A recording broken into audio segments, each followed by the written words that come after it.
Magandang araw mga kaibigan. Gusto kong magbigay ng reaksyon dito sa pagpalag ng mga members ng Iglesia ni Cristo doon sa panggigipit ng Kongreso kay Congressman Dante Marcoleta kasi hindi siya pinagsalita. Tapos, according to this blog, Pinas News Insider, tinanggal pa siya sa pwesto sa committee. Pumalag ang mga members ng Iglesia ni Cristo. So ito, hindi ko i-upload ditong video nila, baka maka-copyright tayo. Iparinig ko lang yung vlog ng Pinas News Insider tungkol sa issue na ito. After that, magbigay ako ng aking reaksyon. Kababayan, tila mukhang hindi na nga makakayanan pa ng mga pamunuan ng Iglesia ni Cristo ang umano'y mga ginagawang kabulastugan ng mga mambabatas sa Kongreso at panggigipit kay Sagip Party List Representative Rodante Marcoleta matapos nilang patahimikin, hinarang, tinanggal sa committee at pinigilang magsalita sa plenary debates ng proposed 6.3 trillion national budget para sa taong 2025. Ayon pa sa inilabas na pahayag online ng ilang mga miyembro ng Iglesia ni Cristo o INC, ay tila walang utang na loob ang Pangulo at ang kanyang administrasyon ngayon. INC po kami, hindi na kami nakapagtiis pa, kaya ngayon magsasalita na kami sa publiko. Sobra na talaga ang ginagawang panggigipit nila kay Kong Marcoleta. Hindi na talaga makatao ang ginagawa ng mga mambabatas, laro pa sa sikat ng araw na pera-pera na lang talaga lahat dyan sa Kongreso. Kung hindi ka nila kaalyado, ay babalikan ka talaga at iipitin ka para lang makuha ang gusto nila. Kaya ngayon, kaming mga taga-INC ay tatandaan namin ang lahat na ginagawa ninyong mga kapulastugan dyan sa Kongreso. Hindi naman kayo dyan forever sa posisyon na yan. Kukupas din kayo dyan. Kaya maraming salamat, Kong Marcoleta. Ikaw lang talaga ang nag-iisang may tapang na humarap sa mga buhayang galit sa pera at kapangyarihan. Kaming mga INC member ay tahimik lang at nagmamasira na talaga ang panggigipit nila kay Marcoleta. Dahil lang bang kinontra sila at di makaporma sa kanilang mga hearing dahil si Marcoleta lang ang nag-iisang congressman na may paninindigan at hindi nasisilaw sa pera. Wala na talaga to sa hulog si Tamba. Hindi pa nakontento sa pera. Pinatalsik at tinanggal pa talaga si Kong Marcoleta sa committee. Iba na talaga tong Kongreso. Pag hindi kaalyado, tanggal agad. Tatandaan namin lahat ng mga INC ang ginagawa niyong panggugupit at pagnanakaw ng pera ng taong bayan dyan sa Kongreso. May hangganan din ang lahat ng yan. Anko, matatandaan ng 2016 ay binuhat siya ng Iglesia ni Cristo bilang Vice Presidente ni dating Pangulong Duterte at maging itong nasabing 2022 election ay binuhat din siya ng Iglesia ni Cristo dahil nga number 1 sa mga iglesia ang nasabing unity o pagkakaisa na siyang naging plataforma naman ni Vice President Sara Duterte at ng Pangulong Marcos Jr. nung kasagsagan pa ng eleksyon 2022.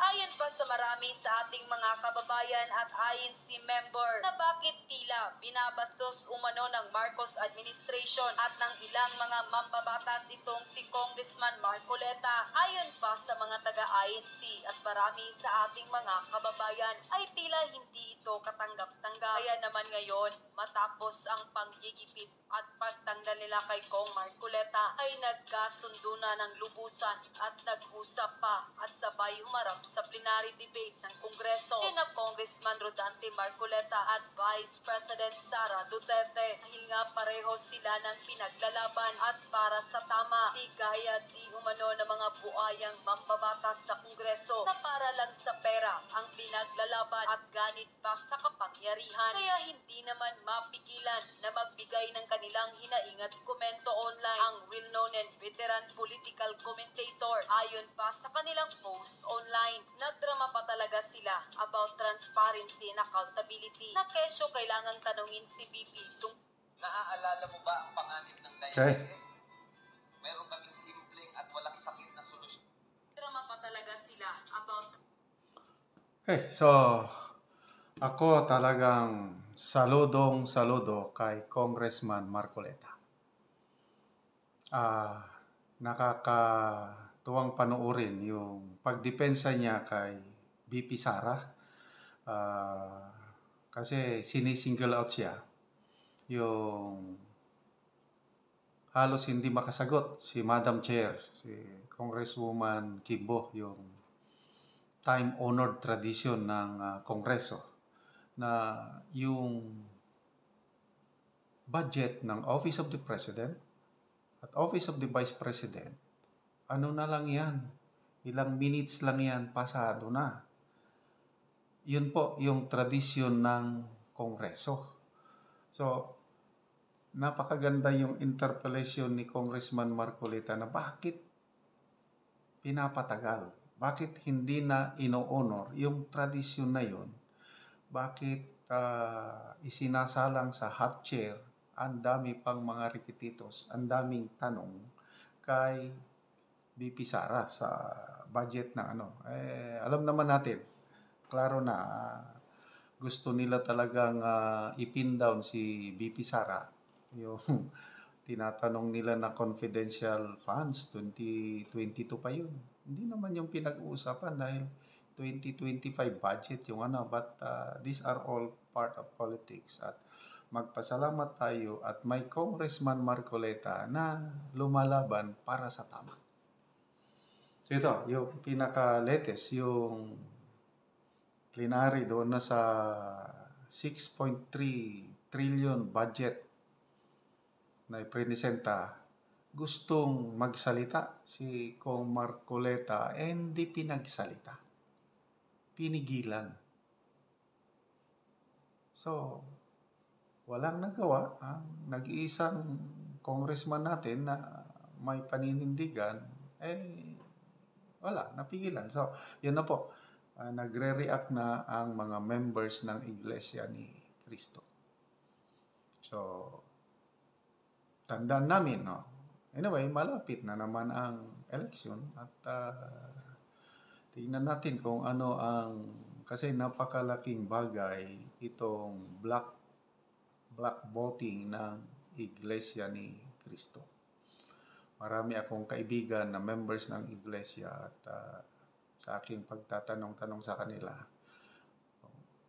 ano ang endorse ng leadership ng Iglesia ni Cristo, lalo na sa national position, halos 99% sumusunod sila sa endorsement ng kanilang ano. Kasi nga, yung ang sinasite nila doon, yung unity ng church. Kaya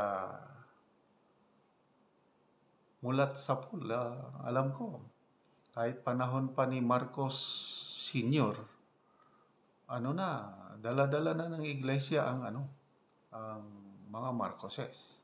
So, 2016, Vice Presidential Election, BBM, dinala ng iglesia. Itong 2022, dinala ulit ng iglesia. So, tingnan natin kung anong mangyayari. Nung kasagsagan pa yung issue ng charter change, nagsalita na rin ang iglesia na hindi sila pabor sa charter change. So, dahil sa resistance ng iba't ibang sectors ng society, Roman Catholic, mga Protestant, Evangelicals, ito na iglesia, and then iba't ibang sector ng society, ayun, tumahimik ang kanilang charter change. I don't know kung kailan ulit nila ibabalik, kung ibabalik sila, but again, sana meron pang maidagdag kagaya ni Congressman Marcoleta. Sana may kaibigan ako So, shout out ko na lang si Chris Torres. Nag-iisa itong si Congressman Marcoleta, sir. Sana kakandidatong senador at bubotohan ko ito. So, sayang na lang at biglang nag-withdraw di ba kasama sa unit team si Kong Marcoleta nung last election. Biglang nag-withdraw yung pagiging senador siya. So ngayon, naging Sagip Party List representative na lang. So tignan natin, ako, basta kakandidatong senador itong si Congressman Marcoleta, number 1 siya sa balota ko. Mabuhay ang INC, mabuhay si Congressman Rodante Marcoleta.